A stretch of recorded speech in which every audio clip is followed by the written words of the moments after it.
Kebanyakan yang menjadi korban nih, aku nggak bilang semua orang sama sih, tapi kebanyakan adalah sisi perempuannya gitu. Walaupun ada juga sisi laki-lakinya yang share. istrinya yang selingkuh. Ya ini ada nih fotonya terus disebar di kelasnya, disebar di sekolahnya.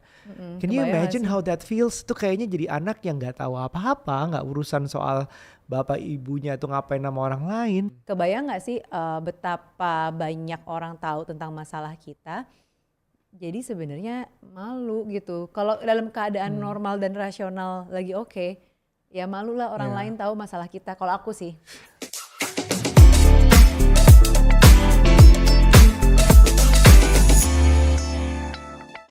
Halo parents, apa kabar? Kembali lagi di podcast Curhat Babu, curhatnya Bapak dan Ibu.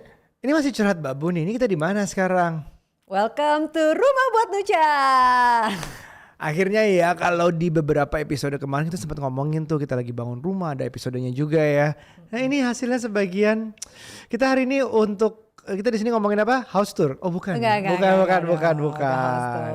Ya, oke. Bu, akhir-akhir ini ya setiap kali scrolling di social media, di TikTok, di Instagram, di Twitter, di X, scrolling yang diomongin tuh selingkuh semua ya. Bener, sampai bosan aku. Iya, emang kayaknya ini masalah abadi yang gak akan pernah hilang apa gimana ya?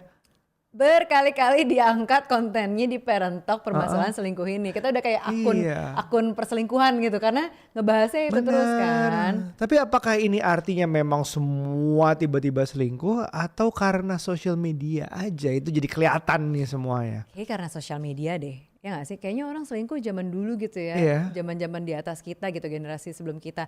Mana ada dulu tuh mereka fax-faxan, tahu fax gak? Yeah. Fax yang surat dikirim itu loh, dari satu wartel ke wartel yang lain. Mereka kalau selingkuh janjian tuh dari situ ya kan. Jangan pakai teleponnya dulu apalagi nungguin fax. Nggak ada yang tahu nih. Pokoknya kalau zaman dulu tuh fax-faxan gitu kan. Terus mulai tuh mungkin zaman-zamannya udah. Dulu, kenapa fax-faxan? Kayak ngefax gitu ya. Iya, makanya fax gitu kan. Terus belum lagi masa-masanya telepon, pacaran ya kan. Iya. Terus udah gitu apa dari wartel ke wartel gitu kan.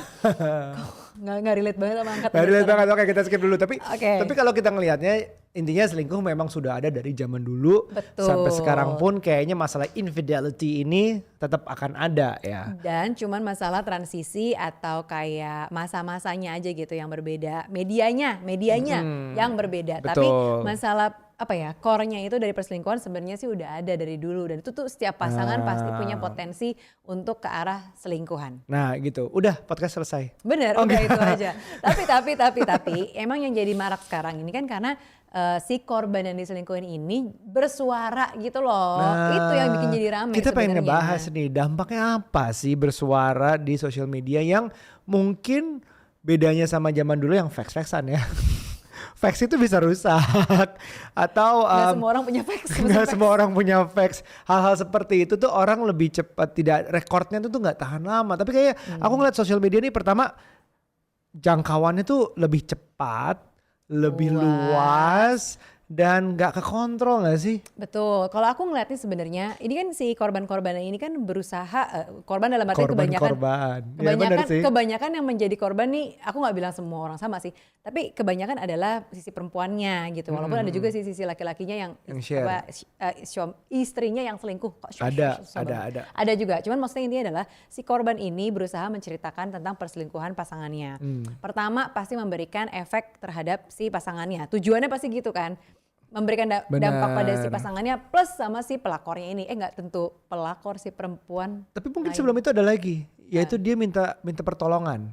Artinya tuh kayak gue pengen cerita, ada yang tahu masalah gue, ada yang pernah juga mungkin diselingkuhin dan bisa ngerasain apa yang gue rasain. Kan kadang-kadang kita pun pengen cerita kan ke teman, ke keluarga, ke marriage counselor, ke siapapun. Tapi ini bedanya ke satu dunia, yaitu sosial media. Bener. Dan tapi banyak banget hal-hal yang dilupakan. Namanya juga emosi, pasti lupa semuanya ya kan.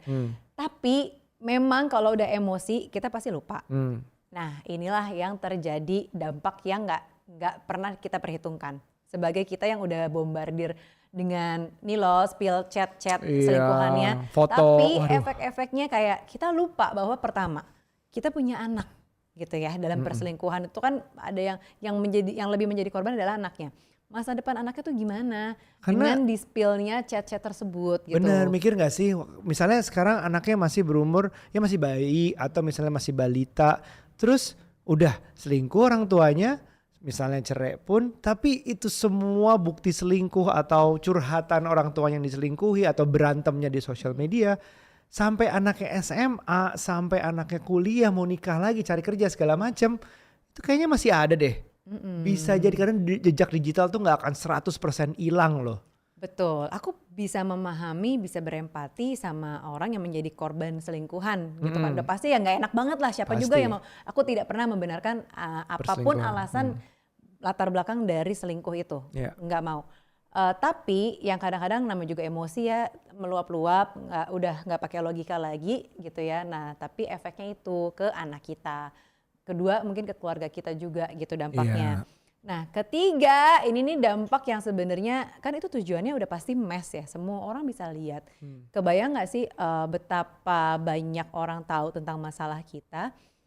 Jadi sebenarnya malu gitu. Kalau dalam keadaan normal dan rasional lagi oke, ya malu lah orang lain tahu masalah kita. Kalau aku sih, aku nggak pengen orang lain tuh tahu masalah kita gitu. Benar. Tapi emang dalam kondisi diselingkuhin, sakit hati, emosi itu kan ya dalam keadaan yang rasionalnya emang kurang sih. Paham. Cuman ya gitu efeknya itulah masalah kita diketahui oleh banyak orang.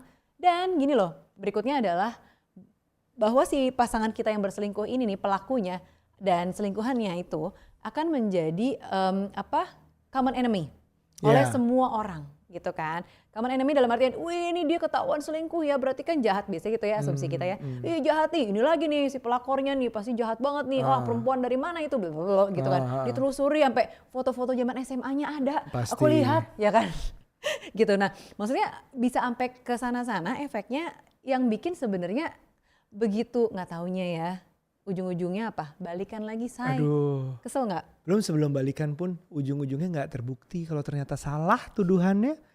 Kita nggak tahu, kita nggak fokus ke salah satu dari cerita-cerita yang udah keluar di luar sana ya. Tapi memang ada yang terjadi di sekitar kita bahwa udah rame-rame, kayak misalnya ya rame-rame ngelaporin istri hilang, ternyata dia ngapain gitu. Atau kita rame-rame ngelaporin suami selingkuh, ternyata nggak ada apa-apa, aman, baik-baik lagi, terus rujuk. Itu tuh yang kan ada. Jejak masih ada. Betul, itu rada-rada gimana gitu kita sebagai pemirsa, lah lu kemarin ngejelek-jelekin nih, kok berapa episode selanjutnya dia kayak, oh kok dia balikan lagi ya, kok gampang ya, sementara kita aja sebagai netizen belum bisa memaafkan ceritanya. Dan netizen itu ya, aku tuh suka amazed sih cara netizen dan termasuk istriku nih kadang-kadang cari tahu sesuatu sampai dalam banget. FBI kan kita. Sampai kayak misalnya tuh kayak ngelihat dia tuh selingkuh. Oke, satu cerita itu. Terus ditemuin lagi dia tuh pernah selingkuh juga loh sebelumnya. Terus ditemuin lagi dia tuh bapaknya juga selingkuh. Wah, pokoknya di karang-karang dicocok logiin untuk menjatuhkan yang namanya sudah dilempar ke tengah kerumunan, dibawa ketangkap sebagai maling ayam yang nggak tahu apa-apa juga ikut gebukin gitu. Sayangnya tuh suka gitu. Ya, gue nggak membenarkan kejadian itu, tapi memang potensinya tuh ada. Jadi, dampaknya tuh bisa nggak terduga buat kita. Sebenarnya kita cuma mau kayak ngasih tahu ke dunia bahwa gue sakit hati, gue mau ngasih tahu bahwa ini orang salah. Udah ya, tolong jauhin dia dari gue. Tapi dampaknya bisa jauh lebih dari situ. Orangnya itu punya keluarga juga misalnya, yang mungkin nggak tahu menahu anaknya ngapain segala macam, atau temennya ngapain, keluarganya ngapain, tapi bisa kena juga. Tapi aku kalau berada di posisi si yang diselingkuhin ya, emang rasanya pengen mengobrak-abrik hidup si pasangan yang berselingkuh ini. Ada pahamnya juga aja sih. Lo kurang ajar lo ya. Pengen pokoknya gue viralin lo gitu kan. Sampai mampus. Sampai gak dapat gitu. Kerjaan. Sampai lo dipecat segala macam. Bawaannya pokoknya emang kayak gitu. Itu tuh kayak sisi evilku tuh pasti keluar gitu. Pasti. Cuman ya itu. Makanya di sini kita bercerita bukan kayak untuk ngelihat dari sisi yang bukan sok-sok mau baik, enggak, tapi ya itu dampak-dampaknya tidak terlihat secara langsung gitu. Nah mungkin ini juga ya, di awal tuh aku juga sebenarnya berempati lah untuk cerita-cerita yang diselingkuh, aduh kasihan ya gitu kan. Pasti ada kan, aduh kasihan ya apa rasanya jadi dia, pasti berat banget kayak gitu-gitu. Yeah. Awalnya empati, tapi kalau berlanjut terus tuh pasti buat kita sebagai pemirsa kayak, ini sinetron banget ya gitu. Mungkin jadinya terlalu too much information gitu loh. Kitanya mungkin jadi apa ya, udah kita yang mau kesel banget sama pasangan yang selingkuh sama si simpenannya ini, tapi kan juga sebenarnya jadi apa ya, membawa emosi orang-orang yang sebenarnya nggak perlu terlibat gitu loh. Iya, kadang susah sih karena aku juga bisa ada membenarkan beberapa hal yang harus diumumkan ke publik kalau memang itu pada tempatnya. Jadi contoh nih, misalnya sudah terjadi perselingkuhan, udah oke, sampai tahap selingkuh gue nggak cerita dulu deh, gue selesaiin secara baik-baik, secara kekeluargaan, udah selesai cerai, udah. Nah mungkin di saat itu mau mempublikasikan bahwa sudah tidak bersama dengannya lagi dengan bahasa yang baik-baik, mungkin penting itu justru. Bahwa gue gak mau disangkut pautin sama misalnya dia tiba-tiba sama cewek lain lah atau sama cowok lain lah, terus tiba-tiba dia kawin, loh apa bukannya masih kawin sama yang kemarin? Enggak, itu udah dibilangin, itu penting untuk dibilangin. Bahkan sebenarnya keputusan cerai pun tuh bisa dicari sebenarnya di Google juga sendiri gitu. Terus hal-hal seperti itu penting. Kalau misalnya yang berikutnya dia ngapain, ya sudah biarkan dia melakukan apapun yang dilakukan berikutnya, tapi gue nggak tanggung jawab lagi. Seperti itu penting. Boleh kasih tahu lewat sosial media, dan sosial media memang sesuai dengan tempatnya, masif dan cepat, itu bagus gitu kan. Apalagi kalau lo siapa gitu ya, misalnya Penting. lo seleb Twitter, maksudnya seleb X, atau misalnya Politisi. selebgram, atau lo politisi, atau lo artis TikTok gitu kan, itu Iya. atau apa misalnya apa CEO, apa siapa gitu kan yang memang punya posisi itu enak banget sih di up gitu ya. Iya pokoknya aku sih balik lagi ke juga alasan yang pertama yang kamu bilang itu, gue gak ngebayang jadi anaknya. Anaknya suatu saat ngebaca, anaknya bisa jadi kayak dibully apa, oh bapak lo kan dulu begini gitu, oh ibu lo kan dulu begini, gitu-gitu, Itu pokoknya sih. dibahas semuanya. Ya ini ada nih fotonya, terus disebar di kelasnya, disebar di sekolahnya. Can you Kebayang gak imagine sih? how that feels? Tuh kayaknya jadi anak yang nggak tahu apa-apa, nggak urusan soal bapak ibunya tuh ngapain sama orang lain, terus tiba-tiba kena, terus tiba-tiba jadi korban bully di sekolahnya. Ada loh potensi itu. Bener. Jangankan soal orang tua yang berselingkuh ya, tapi maksudnya bulian tuh macem-macem kayak misalnya main biasa aja bisa dibully gitu kan sama pertemanannya, apalagi yang kayak orang tua ngobrol apa namanya kayak antar orang tua terus anaknya denger terus dia sampein ke si anaknya Iya, itu gitu kan. itu aja bisa. Jadi sebenarnya kalau misalnya nge-spill masalah-masalah gitu harus sampai sedalam apa atau sejauh mana menurut kamu? Ya kalau aku sih menurutku sampai jelas sejelas-jelasnya masalahnya. Maksudnya kecuali ya aku ngelihatnya tuh kalau misalnya memang oh iya dia ketahuan, oke buktinya ada, oke mau ngapain? Karena kan selingkuh kan menurutku itu bukan garis finish menurutku, selingkuhnya sendiri ya. Garis finishnya adalah what would you wanna do about it? Lo mau ngapain? Lo mau rujuk? Oke lah angka yang diharuskan bla bla bla bla bla gitu. Tapi kalau lo mau udahan juga ada lagi langkahnya begini. Tapi itu kan belum selesai menurutku. Ketahuan selingkuh itu adalah masalah, tapi bukan berarti itu akhir dari masalah gitu. Jadi ya dilanjutkan, lo mau ngapain? Lo mau benerin atau mau udahin? Ya udah gitu diselesaikan dulu, begitu semua udah akhir dari masalah baru keluarin. Kalau nge-spill dikit-dikit buat apa sih sebenarnya tujuannya? Atau itu aku, kalau kamu gimana?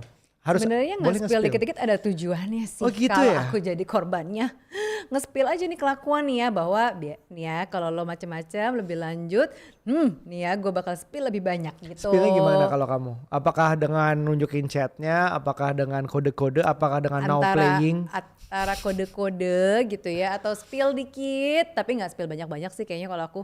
Soalnya efeknya itu lah ya ke anak-anak itu yang kita kan nggak mau. Cuman kalau spill sampai bukti gitu ya, itu kan sesuatu yang bisa direkam orang dan lain-lain. Aduh, ntar kalau misalnya gue balikan lagi sama pasangan kan jadinya nggak enak gitu, ya kan? Iya, gimana sih? Nggak tahu deh.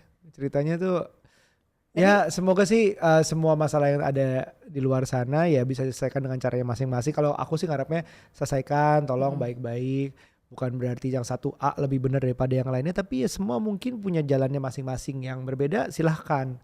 Tapi ya yang nggak bersalah semoga nggak terbawa-bawa juga, termasuk mungkin kedepannya anak-anaknya. Ya, tapi aku bisa memahami bahwa yang menjadi korban selingkuhan udah pasti nggak enak.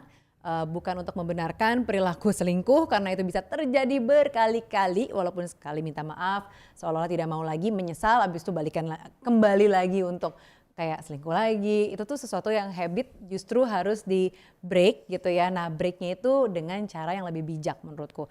antara misalnya berarti kan ada potensi entah dari masa lalunya, entah dari dirinya, entah lingkungannya atau apapun itu, tapi dicari rootsnya. Jadi bukan kayak dipangkas atasnya doang gitu loh, kayak pohon gitu kan.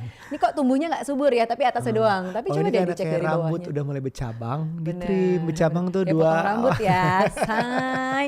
Di ujungnya bercabang gitu kan. Mungkin bukan ujungnya doang bercabang diselesain ya. gitu. Hatinya udah bercabang, ditrim. Bener, dari dalamnya, dari dalam akarnya Bener. gitu biar tepat. Nih lo jangan spill doang habis lo balikan, itu kan bikin malu sebenarnya. Tapi spill kalau emang udah tahu akhirnya mau bubar ya bubar sekalian. Ya. Gitu.